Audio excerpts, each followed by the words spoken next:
Bom dia, Escola de Profetas! Bom dia! Bom dia para você aí de casa. Como é bom ter a companhia deles, de vocês aí. Você sabia que quando você entrou nesse vídeo, quando você clicou, anjos vieram ao redor de você. E eu tenho certeza que você vai sair cheio do Espírito Santo na sua vida ao você estudar conosco. Bom dia, irmão Jefferson. Bom dia, irmão Janta. Bom dia a você de casa e a todos os nossos irmãos aqui presentes. E antes de começar o nosso culto, vamos orar ao nosso Deus. Eu convido você, aqueles que puderem, a se ajoelhar conosco para orarmos ao nosso Deus. Amém.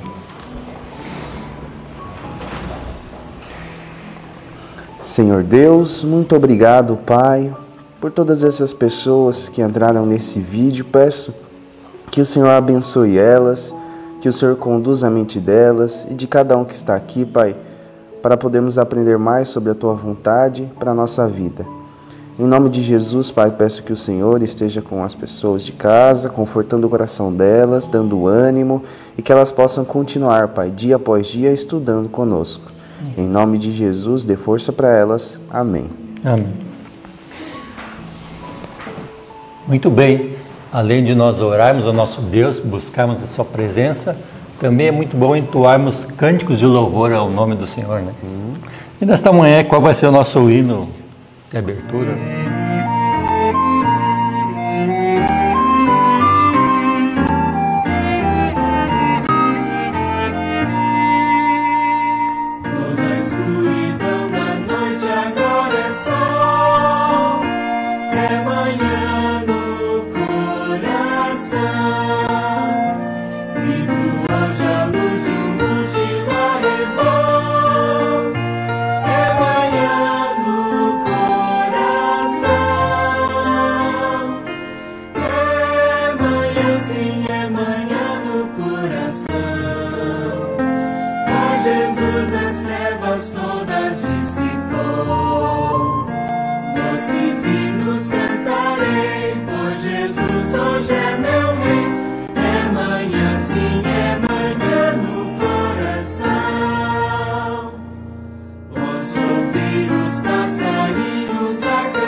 Esse hino é muito bonito.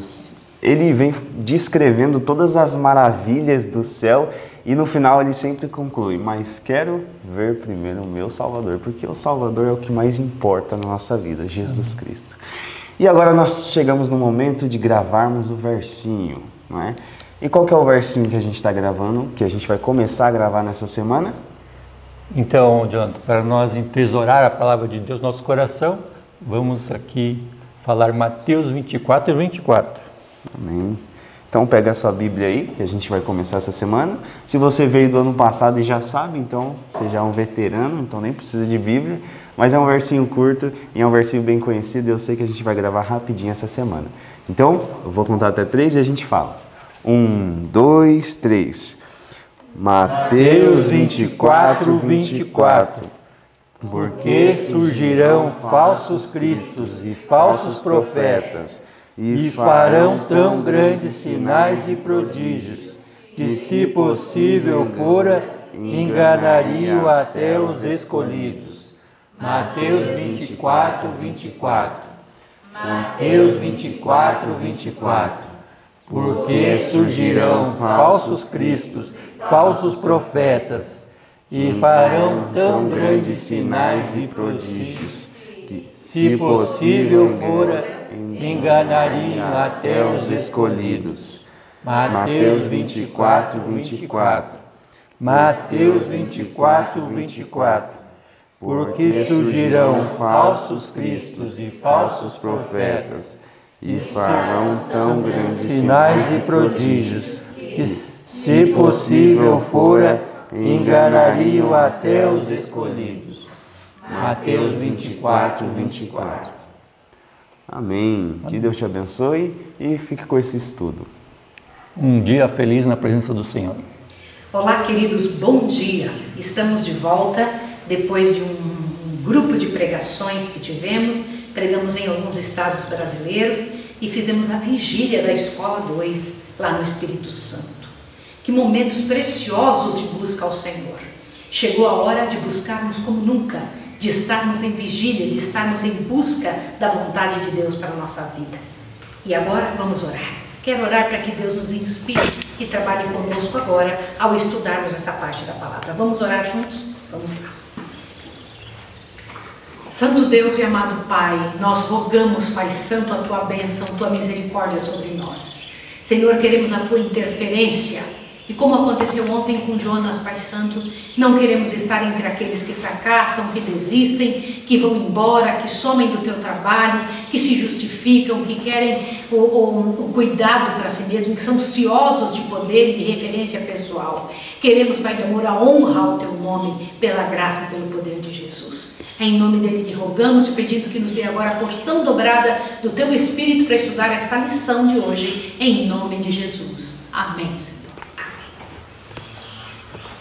Glória ao nome do Senhor. Abra sua Bíblia no livro de Oséias, bem rapidinho. Eu preciso que você, ao estudar Oséias agora, e o capítulo 23 do livro Profetas e Reis, possa ser envolvido na missão de forma muito especial. Vamos lá? Abriu sua Bíblia em Oséias? Queria que você, ao estudar Oséias agora, entendesse que momento sério. Os últimos anos do reinado do povo de Israel nessa terra, depois de Acabe, mesmo depois que Acabe tenha morrido, mesmo depois de Jezabel ter sido morta, mesmo depois de terem tantos reis tirado este ou qualquer outro Baalim, mesmo assim, o pior tempo da história do povo de Israel foi esse último antes deles serem levados cativos pelo povo da Síria.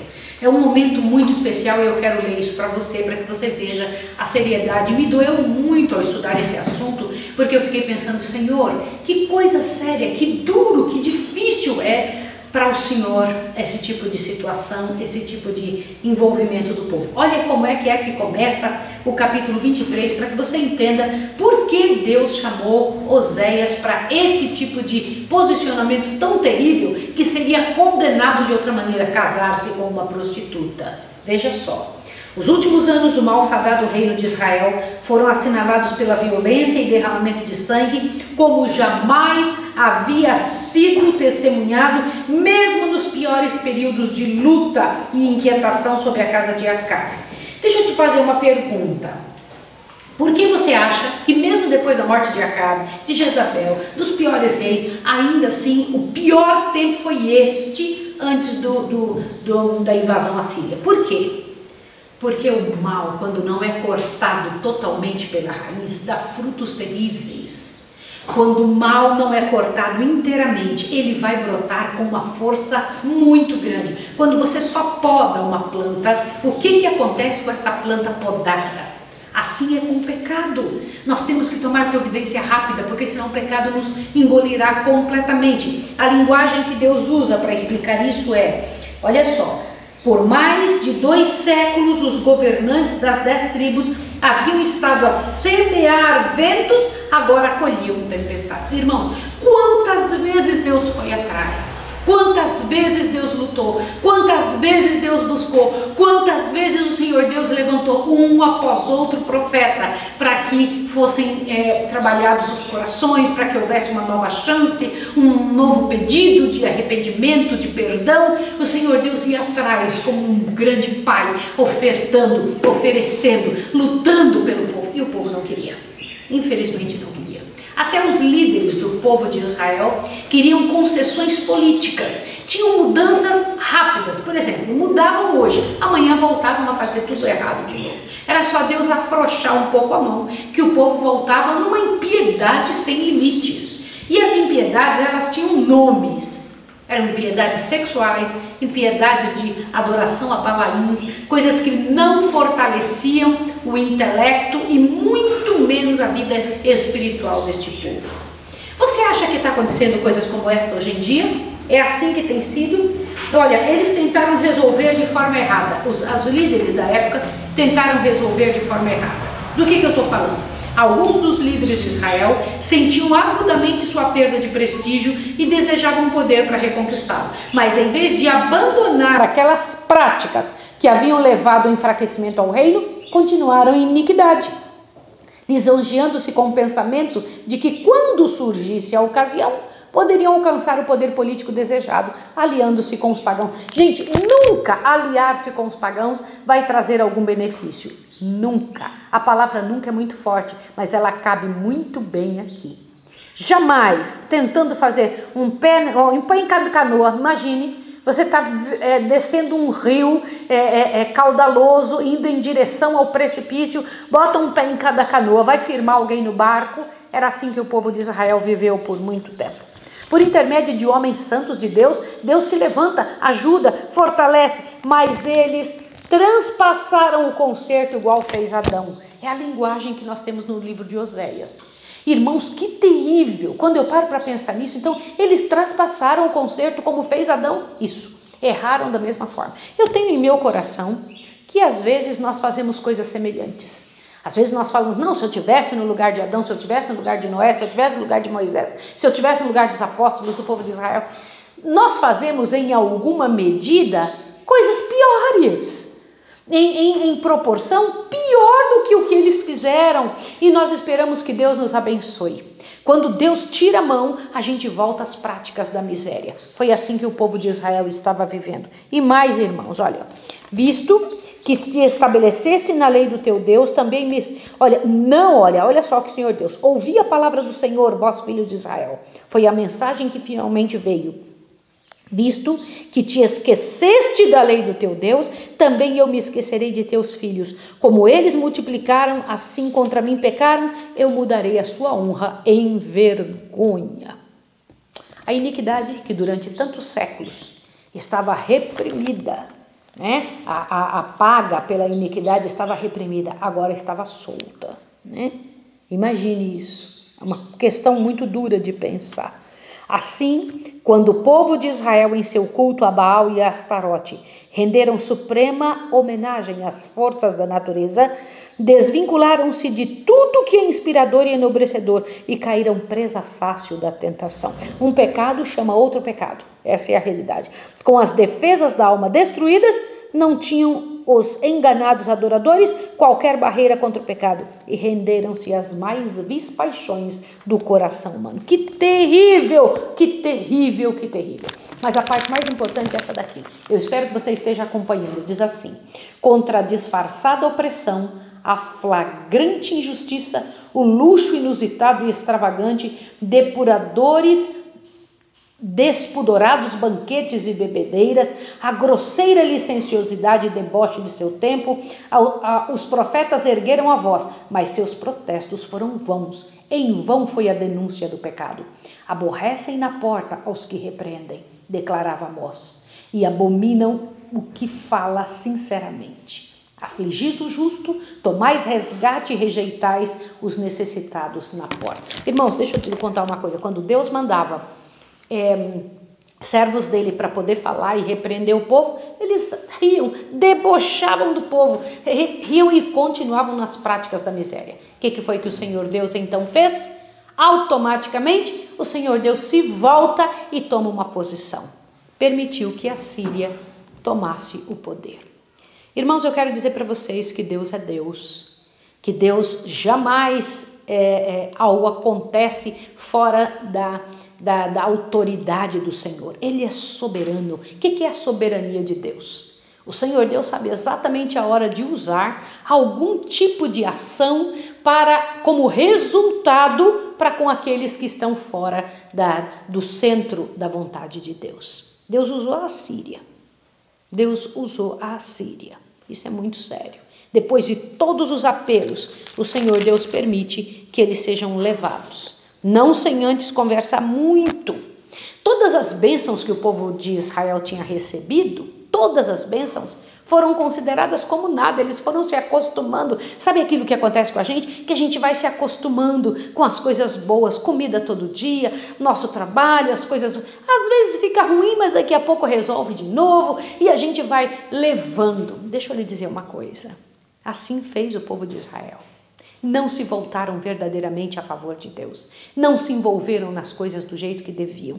E a vida, olha que coisa terrível, eles desistiam fácil. E a vida se tornou exatamente aquilo que eles plantaram. A colheita foi rápida, a colheita foi difícil. Deixa eu te falar sobre o juízo direto de Deus. A destruição que abateu o reino do norte foi um juízo direto de Deus. Os assírios foram meramente o instrumento que Deus se serviu para realizar o seu propósito. Por intermédio de Isaías, que começou a profetizar pouco antes da queda de Samaria, o Senhor se referiu aos assírios como a vara da minha ira. Então pensem sobre isso. Mas uma coisa interessante. No meio dos que foram dispersos, muita gente morreu, né? Mas alguns foram dispersos, jogados daqui para colar, tornados escravos, porque quando uma pessoa sai fora das mãos de Deus, não existe outra chance a não ser se tornar escravos. Se tornaram escravos, foram levados lá para longe. Entre aqueles que foram levados embora, isso eu acho fantástico, havia gente extremamente fiel. E estes fiéis foram a bênção dos locais para onde foram. Eles foram a bênção para os assírios. Do que eu estou falando? Disso mesmo que você está ouvindo. O Senhor Deus permitiu que fossem espalhados. Usou a própria Síria como a sua mão de ira. Mas também fez o quê? Entre aqueles que foram dispersos, havia os que eram totalmente fiéis, entregues ao Senhor, que foram um grande testemunho no meio da calamidade. Quando eu paro para pensar nisso, eu falo, Senhor, trabalhe com a minha vida. Engraçado que quando Deus chama Oséias e pede para ele se casar com uma mulher prostituta, quais são os costumes de uma mulher prostituta? Qual é a segurança que uma mulher prostituta concede a um marido? Como é que ela é mãe? De que jeito que ela é mãe? Já parou para pensar sobre isso? Oséias de 1 a 3, o Senhor Deus está ali comentando um pedido terrível que faz a seu servo. Profeta não se manda, né? Profeta tem que viver aquilo que o Senhor Deus pede. Isaías profetizou nu. Lembra disso? Com o bumbum de fora. Foi isso mesmo. Ezequiel teve que comer um pão feito ali nas fezes. E ele ainda pediu, Senhor, o Senhor está pedindo que seja feito em fezes humanas, Senhor. Mas eu lhe peço que, por favor, permita que seja pelo menos nas fezes de um boi. Olha só isso. E agora Oséias é mandado casar-se com uma prostituta. E ele tem filhos com ela, 3 filhos. E o Senhor Deus diz, assim eu me sinto com relação aos filhos de Israel. Israel é uma prostituta. Sai atrás de todos os outros deuses. Ela corre atrás de outros que lhe deem pão, comida e abrigo. Mas quando estes não lhe dão, ela volta para mim correndo, como esta sua mulher voltará para você. Olha que situação terrível. Vai lá e busca ela no meio das prostituições. Tenha filhos com ela e bota o nome que eu quiser nas crianças. Porque estas crianças terão nome que fará diferença. O significado desses nomes fará diferença na história que eu preciso contar. Amanhã nós vamos explicar sobre o restante do livro de Oséias, para que você entenda todo o significado. Amanhã não tem parte do livrão, né? Amanhã é só Bíblia. E nós vamos explicar para vocês o livro de Oséias, para que você entenda a seriedade. Eu preciso fazer um apelo para você agora. Esse apelo é muito sério. Como é que está a sua vida? Irmão, minha irmã, como é que está a sua história como pessoa? Como é que você se sente no meio de uma geração corrupta, miserável, no meio de um momento frágil de nossa igreja, no meio de uma sociedade falida, no meio de uma situação que parece que está engolindo o nosso povo, estraçalhando os nossos valores e princípios? Você permanece firme? Sai de vez em quando do erro e volta rapidinho quando a coisa melhora? Como é que tem sido? Eu vou aí mais para perto para falar com você. Eu preciso pedir que, em nome de Deus, a sua mente e o seu coração seja voltado agora para pedir a Deus que o ajude a ser firme, a ter coragem, a buscar em Deus. E nenhum de nós está livre disso. Nós precisamos buscar ao Senhor mais do que nunca antes na história da terra. É pedido do Senhor, através de seus servos, mude a sua vida, restaure a sua história. Volte em consagração ao Senhor, volte para mim, porque vocês morreriam, diz o Senhor. Para que morrer? Para que perecer? Você sabe que agora tudo que fizermos é para sempre. Você sabe que agora o que você fizer será a última batalha, é o último momento, não tem mais nada para acontecer. O Senhor Deus, se Ele quiser, esses 5 milhões de pessoas que não conhecem o Senhor, em 2 minutos Ele faz conhecer. Ele não precisa de dias, Ele não precisa de meses, Ele não precisa de anos. O Senhor Deus precisa de um momento para que a sua verdade aconteça. E somos nós que temos que estar preparados. É nosso povo que precisa estar envolvido nisso. Povo de Israel, levanta-te para te encontrar com teu Deus. O povo de Israel que está na sua casa. O povo de Israel que está envolvido com você. Aquilo que aconteceu no passado não precisa acontecer de novo. Vamos orar juntos pedindo a Deus que Deus nos ajude? Vamos lá. Santo Deus e amado Pai, que situação terrível, Senhor. Lá está o nosso povo agora, entregue aos assírios, a um povo pagão, mas eles só se tornaram escravos, só foram espalhados, porque o Senhor permitiu, Senhor, em resposta às misérias que nós mesmos fizemos, que eles aceitaram, que não quiseram mudar com todas as advertências que o Senhor mandou.